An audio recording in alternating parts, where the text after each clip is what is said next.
This is a brush that I've used with acrylic paint, and I'm going to show you how to wash this natural bristle brush, but this would apply to a synthetic brush as well, really. So I'm going to take the brush out of the water, and I'm going to get as much of the pigment off of the brush into a rag.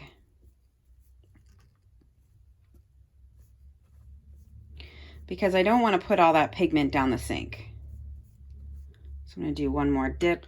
All right, then I have, this is Murphy's oil soap, which is really good for, and I've just put it in a separate jar. This is really good for natural bristle brushes. But if you just have some dish soap, that's fine too. First, I'm going to get as much of the pigment out of the brush with just water.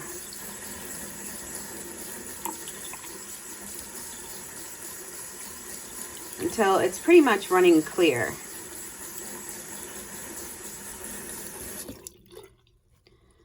So you can see that most of the water, the pigment is out of there.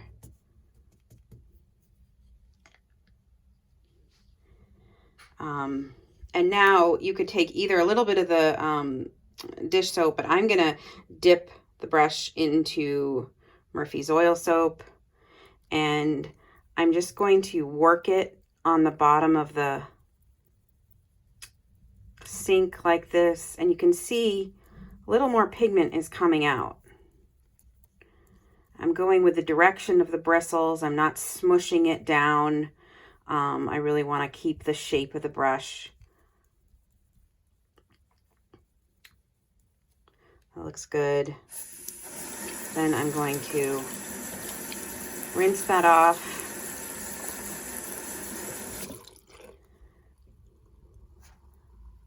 Blot it off like that. Kind of reshape the brush either with your fingers or just on the paper towel like that. And then you're going to lay it flat to dry.